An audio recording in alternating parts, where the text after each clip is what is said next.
아멘. 오늘은 창세기 31장 말씀을 통해서 우리가 하나님의 말씀을 함께 나누도록 하겠습니다.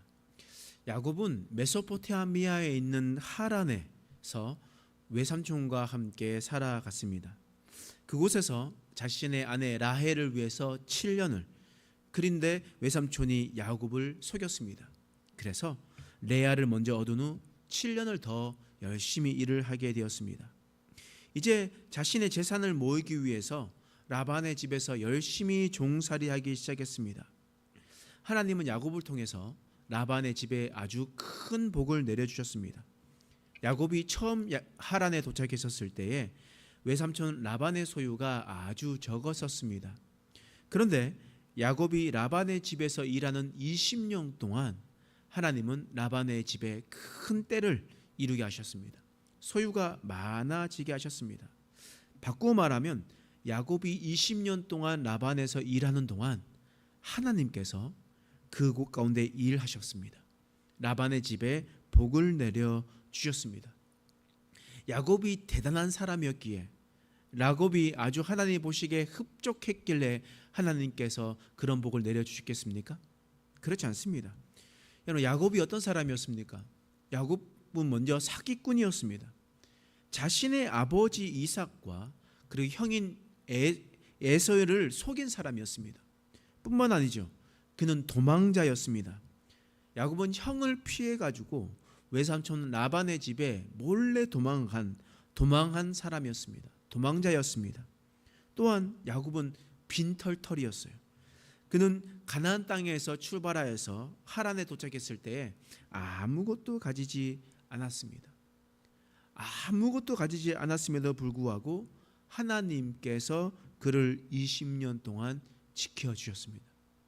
야곱이 대단한 사람이고 하나님 보시기에 엄청 합당한 삶을 살았기에 그런 것이 아니라 하나님은 하나님의 약속을 지키셨습니다. 내가 너와 함께하겠다.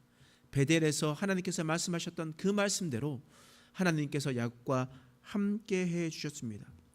야곱이 한 푼도 없었는데 하나님께서 복을 내리셔서 야곱은 굉장히 번창하였습니다. 재산도 굉장히 많아지게 되었습니다. 야곱은 그곳에 갔었을 때 홀로 갔습니다. 그런데 결혼해서 11명의 아들을 낳게 되었습니다. 그리고 아내도 4명이나 되었습니다. 이처럼 그의 인생은 정말 보잘것없고 그의 삶은 하나님이 보시기에 사람들이 보기에 부족한 사람이었음에도 하나님께서 그와 함께 하시니 하나님께서 그에게 놀라운 은혜를 허락해 주셨습니다.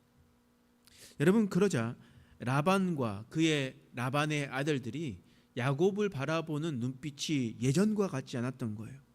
야곱에 대한 시기심과 의심, 질투심이 불타오기 시작했습니다. 어떻게 해서 저런 재산을 모으게 되었는가? 우리의 재산을 훔쳐간 것은 아닌가? 아버지의 재산을 가지고 가서 그렇게 훔쳐간 것은 아닌가라고 생각했습니다. 그러니 라반이 야곱을 바라보는 눈빛이 완전히 달라지게 되었던 겁니다. 이때 하나님께서 뭐라 말씀하셨냐? 오늘 3절 말씀에 이런 말씀을 하십니다. 함께 읽어보겠습니다. 시작. 여호와께서 야곱에게 이르시되 내 조상의 땅 내 족속에게로 돌아가라. 내가 너와 함께 있으리라 하신지라. 아멘. 라반이 야곱을 바라보는 눈빛이 달라지게 되었습니다. 이제 하나님의 때가 되었다는 겁니다. 이제 그곳에 머무르지 말고 이제 약속했었던 가나안 땅, 언약의 땅으로 돌아가라라고 하나님께서 말씀하셨습니다. 여러분, 20년 전에 하나님께서 베델에서 내가 어디로 가든지 내가 너와 함께 하겠다 약속해 주셨습니다. 그리고 20년 뒤에 하나님께서 어떻게 하셨습니까? 그와 함께 하셨고 그에게 복을 내려주셨습니다. 그렇다면 오늘 3절 말씀에서 여호와께서 내 땅으로 돌아가라, 내가 너와 함께 하겠다라고 이야기하면 어떻게 하면 됩니까? 다시 돌아가면 됩니다. 하나님의 주신 마음을 가지고 담대하게 돌아가면 됩니다. 그런데 야곱이 돌아갔어요. 근데 문제가 있습니다. 어떤 문제냐? 야곱은 겁이 많은 사람이었습니다. 생각이 많은 사람이었던 거예요. 그냥 당당하게 가서 하나님께서 나를 이제 이곳에서 떠나 약속하신 가나안 땅으로 돌아가라고 했습니다 라고 말하고 돌아가면 됩니다. 그런데 이 야곱은요, 라반, 이 외삼촌의 마음을 너무나 잘 알았는지 몰라도 라반에게 아무것도 말하지 않았습니다. 그 말씀이 20절의 말씀에 나와 있어요. 읽겠습니다. 시작. 야곱은 그 거취를 아람 사람 라반에게 말하지 아니하고 가만히 떠났더라. 하나님의 주신 마음으로 담대히 말하고 이제 떠나겠습니다. 저는 이제 아버지의 집으로 돌아가겠습니다 라고 이야기하고 자신이 가지고 있는 것 정정당당하게 이야기하고 돌아가면 될 문제였습니다. 그런데 야곱은 라반에게 아무 말도 하지 않고 그 집을 떠나버렸어요. 마치 옛날에 개를 하다가 개주가 그 돈을 가지고 야반도주 하듯이 야곱은 그냥 그렇게 도망쳐 나가버렸다는 거예요. 20년 전에 이삭의 장막에서 에서를 피해 도망가듯이 또 똑같이 라반의 집에서 라반을 피해 두려움과 불안함으로 도망자 신세가 되었다라는 겁니다. 옛날 습관이 버려지지 않는 겁니다. 하나님이 주신 마음으로 담대하게 20년 동안 지켜주신 하나님의 은혜에 감사해서 또한 하나님을 신뢰한다면 당당하게 이야기하고 돌아가면 될 것을 그렇게 하지 않고 돌아가 버렸다라는 겁니다. 여러분, 그랬을 때 라반의 마음이 어떻겠습니까? 라반이 어떻게 했습니까? 라반은요, 열심히 그 형제들과 함께 추격해 가는 거예요. 추격해 가서 7일 길을 가다가 이 야곱을 만나게 됩니다. 여러분, 왜냐하면 라반은요, 자신의 것을 훔쳐갔다라고 생각했기 때문입니다. 나의 것을 훔쳐가서 이렇게 야반 도주하는 거지 라고 생각하면서 열심히 뒤쫓아갔었습니다. 그러면서 우리가 43절 말씀에 보면 라반의 마음을 알 수가 있는 거예요. 라반이 어떤 생각을 가지고 있는지 함께 읽겠습니다. 시작. 라반이 야곱에게 대답하여 이르되 딸들은 내 딸이요 자식들은 내 자식이요 양떼는 내 양떼요 내가 보는 것은 다 내 것이라. 내가 오늘 내 딸들과 그들이 낳은 자식들에게 무엇을 하겠느냐. 지금 라반은 얼마나 욕심이 많은 사람인지 다 보여주고 있는 거예요. 야곱과 결혼했습니다. 그러면 누구의 아내입니까? 야곱의 아내죠. 근데 내 딸이라고 하는 거예요. 그 딸들과 함께 아이를 낳았습니다. 그러면 누구 아이입니까? 야곱의 아이잖아요. 그런데 내 자식이라 얘기하는 겁니다. 양떼는요, 라반과 함께 약속을 해서 점 있는 것, 아롱진 것, 그런 모든 것, 무늬 있는 것, 그 모든 것을 다 야곱에게 주기로 했습니다. 그러면 그 양떼는 누구 양떼입니까? 야곱의 양떼란 말이에요. 그런데 그 라반은 보이는 것이 다 내 것이다 라고 이야기했던 겁니다. 이런 마음을 가지고 있는 사람에게 야반 도주라니. 그러니까 끝까지 7일 길을 쫓아와서 그를 심판하려고 했었던 거 아니겠습니까? 야곱을 해하려고 했었던 것 아니겠습니까? 그래서 열심히 달려왔습니다. 야곱이 실수를 했습니다. 야곱이 하나님의 말씀에 순종해서 담대하게 나오면 되는데 도망자로 나오니까 라반의 손에 죽임을 당할 수도 있는 그런 위험한 상황이었습니다. 이런 어려움을 누가 해결했습니까? 야곱이 능력이 있어서 해결했습니까? 야곱이 실수를 해서 그 실수를 만회하기 위해서 이 모든 것을 해결했습니까? 전혀 그렇지가 않아요. 여러분, 창세기 31장 24절의 말씀에 보면 이런 말씀이 있어요. 읽겠습니다. 시작.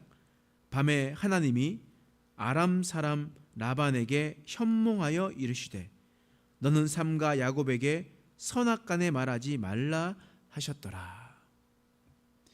여러분, 이 말씀에 보면 밤에 하나님이 나타나셨어요. 그리고 난 다음에 라반에게 현몽했습니다. 야곱에게 어떤 말도 하지 말라라고 하나님께서 말씀하셨습니다. 꿈에 어떤 모습으로 나타났는지 모르겠어요. 근데 아마 두려운 모습으로 나왔던 것 같습니다. 라반에게 아주 엄히 충고하는 모습으로 나왔었던 것 같습니다. 그러니 라반이 야곱에게 어떤 말도 하지 못했던 거예요.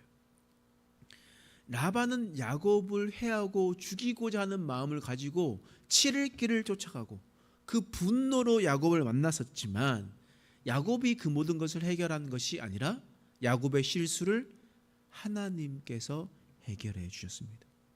야곱의 문제를 하나님께서 직접 해결해 주셨습니다.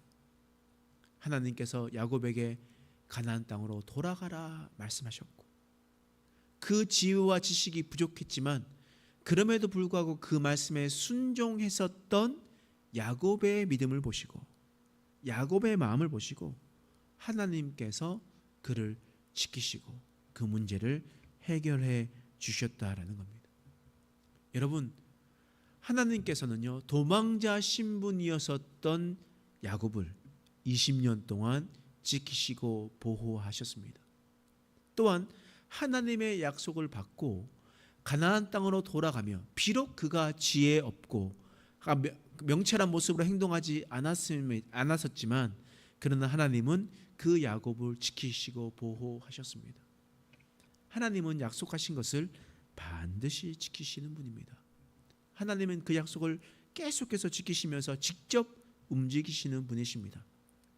우리도 살아갈 때 우리가 잘나서 우리가 대단해서 하나님께서 우리에게 복 주시는 것 아닙니다. 우리가 뭔가 열심하고 대단해서 하나님께서 우리에게 은혜 주시는 것 아닙니다. 하나님께서 우리에게 긍휼히 여기시고 우리가 지혜와 지식이 부족하고 실수하고 또 넘어지고 잘못된 선택을 하더라도 우리가 주님의 말씀을 지키려고 몸부림칠 때 하나님께서 우리의 가정과 우리에게 은혜 베푸시고 복을 주신 것을 믿으시길 바랍니다. 우리의 인생은 야곱과 같은 인생입니다. 실수투성이의 인생입니다. 그러나 하나님만을 신뢰하고 약속을 반드시 지키시는 하나님만을 바라보며 살아가는 저와 여러분 되시길 간절히 축원합니다. 기도하겠습니다. 하나님, 오늘 야곱의 모습을 통해서 하나님 마음을 보게 됩니다. 야곱은 도망자요 그리고 사기꾼이요 그는 또한 빈털털이었습니다. 그럼에도 불구하고 하나님은 그 약속을 지키시며 20년 동안 야곱을 지켜주셨습니다. 야곱이 또한 부족하고 지혜 없어서 그 문제를 잘 해결하지 못한 채 라반에게서 도망쳤습니다. 그러나 그 문제 또한 해결해 주신 분은 하나님이셨습니다. 우리 인생에도 동일하게 역사하여 주셔서 우리는 야곱같이 부족하고 연약하고 지혜가 없으나 우리가 실수를 할지라도 하나님의 말씀을 지키려고 몸부림칠 때 하나님께서 우리를 긍휼히 여겨 주시옵소서. 하나님께서 우리를 돌보아 주시고 하나님께서 지켜 주시옵소서. 우리에게 약속하신 그 언약을 지켜 주실 것을 믿고 우리는 그 길을 걸어나갈 수 있는 인생 되게 하여 주시옵소서. 감사드리며 예수님의 이름으로 간절히 기도드립니다. 아멘.